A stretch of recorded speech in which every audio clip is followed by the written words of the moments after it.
Everyone, मैं आपके सामने दिनेश कुमार राय श्री रावतपुरा सरकार institute of nursing college Shahdol से हूँ। आज आपके सामने फिर एक वीडियो लेके आया हूँ कि आज के अभी अपने देश में जो चल रहा है कोरोना वायरस, इस कारणतः हम सभी पढ़ नहीं पा रहे थे कॉलेज में। तो आपके सामने एक वीडियो लेके आया हूँ। एक छोटा सा टॉपिक है बर्न का, कि बर्न होता क्या है, क्यों होता है, कैसे होता है और क्या रीज़न इसका। Okay, so let's start. Good morning everyone. I am Dinesh Rai from Sri Rawatpura Sarkar Institute of Nursing Shahdol. Today I am here to present you a small topic of burn and how burn occur in our daily life and how to prevent in our life. So first of all, I am discuss about today's condition. What's going on right now in our world, in our district, in our area. जो जैसा आप सबको पता है कि corona virus सब जगह धीरे धीरे फैल रहा है ना। इससे अपने को कैसे प्रिवेंट होना है, सबसे पहले घर पे रहें, स्वस्थ रहें और घर से बाहर ना निकलें। Okay, so I am starting my topic burn. So what is the burn? I am starting the burn.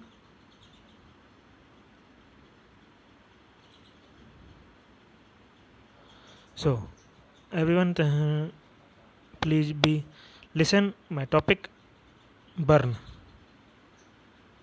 Burn होता क्या है, कैसे करना होता है, इसको कैसे करना है। Injuries that result from direct contact with or the exposure to any thermal, chemical, electrical or radiation source or termed burn. मतलब वह इंजरी जो किसी भी तरह का उसमें रिजल्ट हो, चाहे वो डायरेक्ट कांटेक्ट हो या फिर किसी तरह का एक्सपोजर हो, चाहे वो थर्मल हो, मतलब थर्मल मतलब किसी भी तरह का आप से टच हो जाएं, किसी गैस फॉर्म में हो, केमिकल मतलब किसी कोई लिक्विड फॉर्म में हो, कोई अदर फॉर्म में इसमें हो, है ना, कोई इलेक्ट्रिकल बर्न, कोई कुछ करंट लग जाए, कोई आपको कोई इंजरी हो जाए, या फिर कोई रेडिएशन में, जैसे कोई एक्सरेस होती हैं, गामा रेस होती हैं, कोई अल्ट्रा वायरस रेस होती हैं, है ना, उससे अगर आप जल जाएँ तो अलग अलग तरह का अलग अलग इसमें क्या होते हैं, बर्न के टाइप्स हो सकते हैं। Burn injuries occurs when injury when energy from a heat source is transferred to the tissues of the body. मतलब तब क्या बोलना चाह रहा है कि बर्न इंजरी जो है आपके एनर्जी में क्या करता है, हीट सोर्स देता है, कहाँ पे, आपके टिश्यू, बॉडी के जो टिश्यू में। The depth of the injury is related to temperature and duration of the exposure to the और कॉन्टैक्ट। मतलब क्या बता रहा है इसमें, ये डिपेंड किस पे करेगा, आपकी बर्न कितना हुआ, आपको जला कितना है, depend on the temperature and duration of the exposure और कॉन्टैक्ट। मतलब वह चीज़ कब तक, आपको कितनी देर तक वो चीज़ जली है, या फिर उस चीज़ का कितना टेम्परेचर था।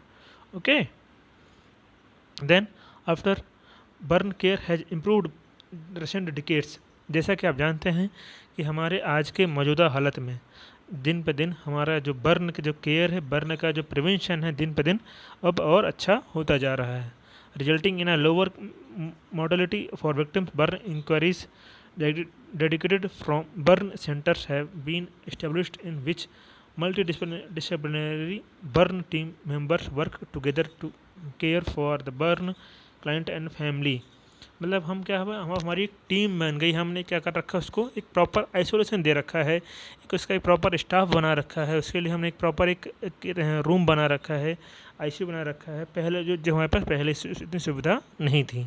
Okay, advances in pre hospital and in patients care have contributed to survival. और हम क्या करते हैं कि हमारे अब सर्वाइवल रेट ज़्यादा हो चुके हैं as compare to before. Okay, however, despite these advances, many people are still injured and die year from burns. But in सब के बाद भी आज भी कई पीपल्स ऐसे हैं जो क्या हो रहे हैं, आज भी कहीं ना कहीं अपने ऐसे मेनी केसेस होते हैं जिसमें लोग जल जाते हैं, जो बर्न हो जाता है। ओके, अब आने वाले जो टॉपिक में हम क्या पढ़ेंगे इसमें बर्न, टीबी ऐसे, मतलब टोटल बर्न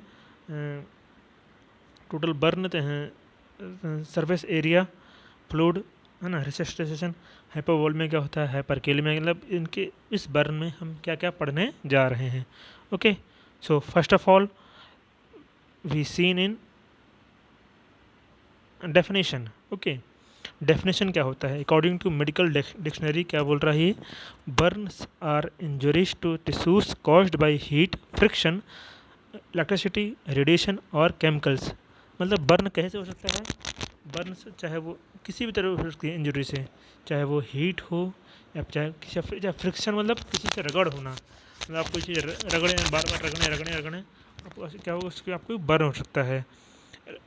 इलेक्ट्रिसिटी मतलब किसी चीज़ का आपको करंट आ जाए। रेडिएशन मतलब किसी भी तरह से आपको कोई रेडिएशन हो, कई किसी भी तरह की जो अल्ट्रा वायलेट रेस होती हैं, जो जैसा कई लोग होते हैं, और या फिर अलग कई केमिकल्स हों, उससे आप क्या हो जाए, बर्न हो जाए।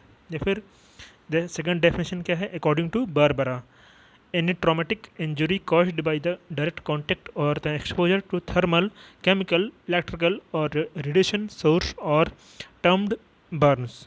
क्या बोल रहा है, वह कोई भी एनी ट्रॉमेटिक इंजरी जो कैसे कॉज हो रही है, डायरेक्ट कॉन्टैक्ट से हो रही है, या फिर सीधा आपका किससे एक्सपोजर हो रहा है, कोई किसी थर्मल से, किसी केमिकल से, है ना, इलेक्ट्रिकल से या रेडिएशन से, या फिर रेडिएशन सोर्स और अदर टर्म्ड एज बर्न। मतलब किसी भी तरह से आपको कोई ट्रॉमेटिक इंजरी हो रही है, जिससे आपकी बॉडी में, जिससे आपके टिश्यू में क्या हो रही है, इंजरी हो रही है, वो चाहे फिर वो केमिकल हो, चाहे फिर वो थर्मल हो, चाहे फिर वो इलेक्ट्रिकल हो, या फिर वो क्या हो, रेडिएशन हो, ये सारे कॉज किस में आएंगे, आपके अपने बर्न की डेफिनेशन होगी। ठीक है, अब ऐसे क्या क्या वह क्या क्या कारण हैं, या फिर कौन कौन से, चाहे इसको आप एटोलॉजिकल फैक्टर बोल लीजिए, चाहे टाइप्स ऑफ बर्न इंजरी बोल लीजिए। Okay, according to etiological factor involve burn has 5 types, यही इसके कॉजेस हैं, यही इसके टाइप्स हैं। तो पहला क्या है आपका, थर्मल बर्न, दूसरा है केमिकल बर्न, तीसरा क्या है, इलेक्ट्रिकल बर्न, चौथा है इनहेलेशनल बर्न, और पांचवा है रेडिएशन बर्न। ओके, सो अपन इन सबको देखते हैं एक एक करके, ये चीज़ होती क्या है। पहला क्या है आपका, थर्मल बर्न।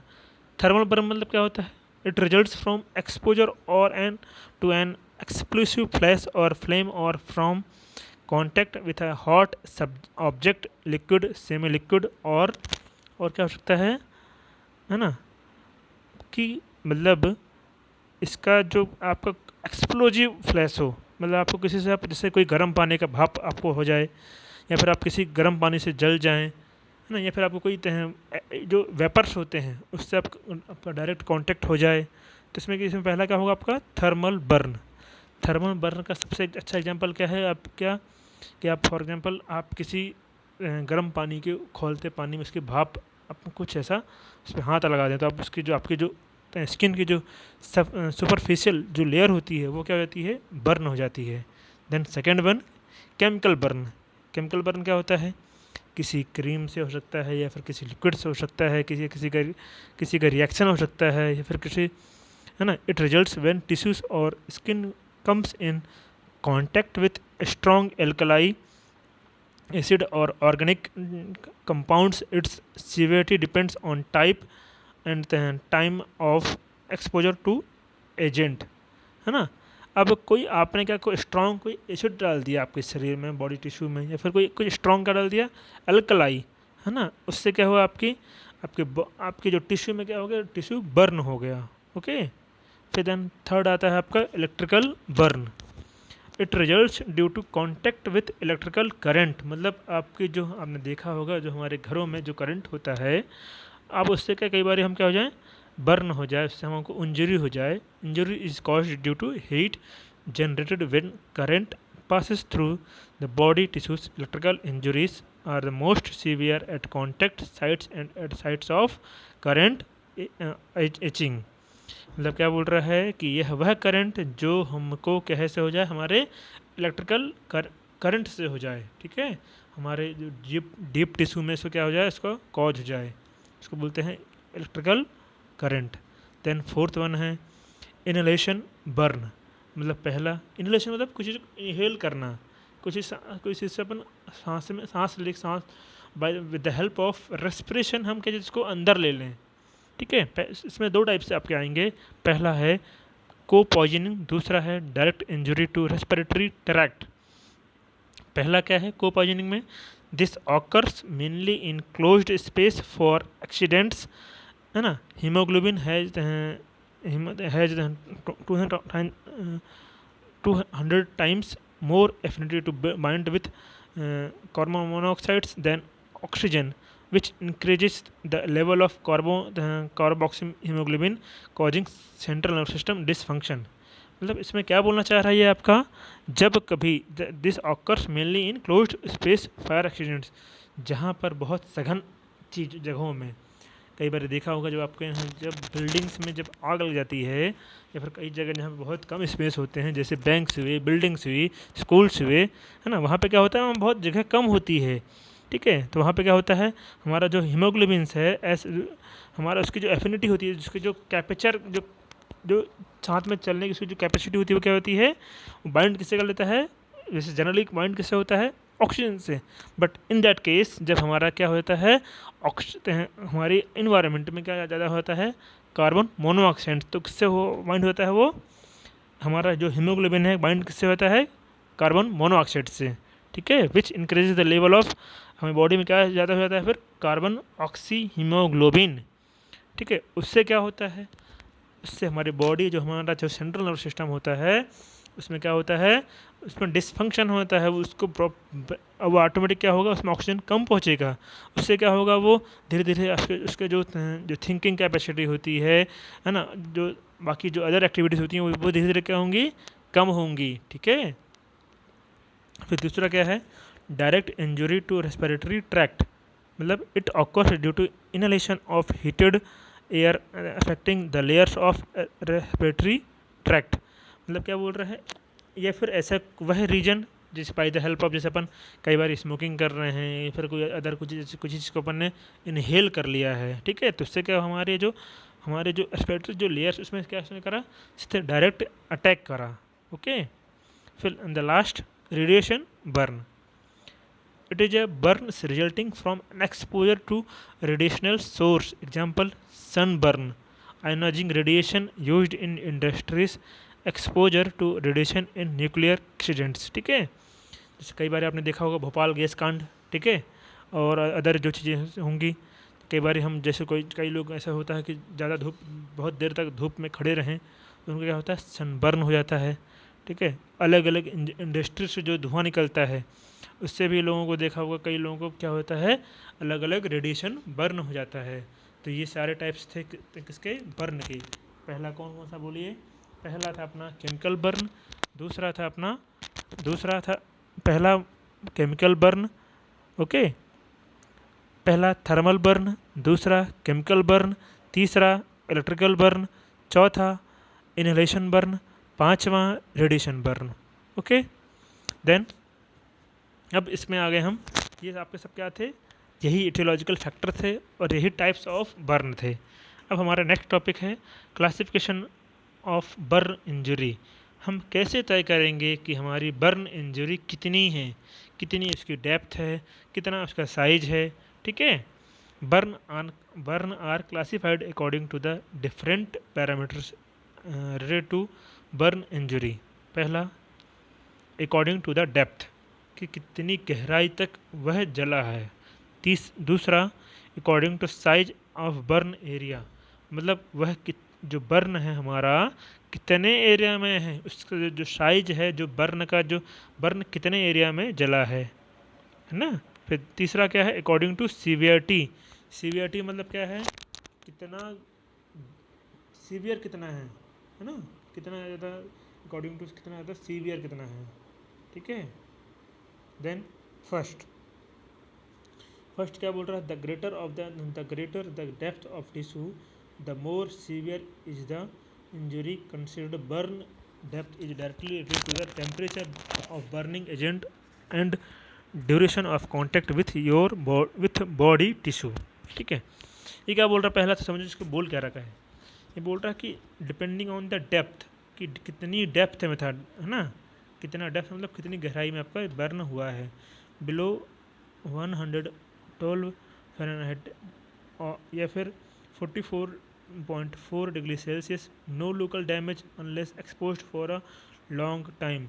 मतलब ये बोल रहा है कि अगर आपका इस डिग्री में आपका इस फ़ारेनहाइट में आपका कुछ दर्द होता है, ठीक है, तो no local damage unless exposed for a long time, मतलब इसमें इतना में आपको लोकल डैमेज नहीं होगा। फिर at 120 degree Fahrenheit takes 5 minutes to create severe burn. अगर आप इस फ़ारेनहाइट में आपको कुछ होता है तो आपको क्या लगेंगे, 5 मिनट लगेंगे सीवियर बर्न होने में। फिर एट 125 डिग्री फ़ारेनहाइट में takes 2 minutes to create severe burn and in the last at 159 degree takes 1 second to create severe burn. Okay, so आज की क्लास यहीं पे ख़त्म करते हैं। सो सभी आपको बताइएगा आपको ये क्लास कैसी लगी। ओके, सभी इसको आपके मन में कुछ डाउट हो, कोई शंका हो तो आप कमेंट बॉक्स में जाके अपने सुझाव दे सकते हैं। सो एंड द लास्ट, फिर I am requesting to stay home and stay safe. स्वस्थ रहें, घर में रहें। धन्यवाद।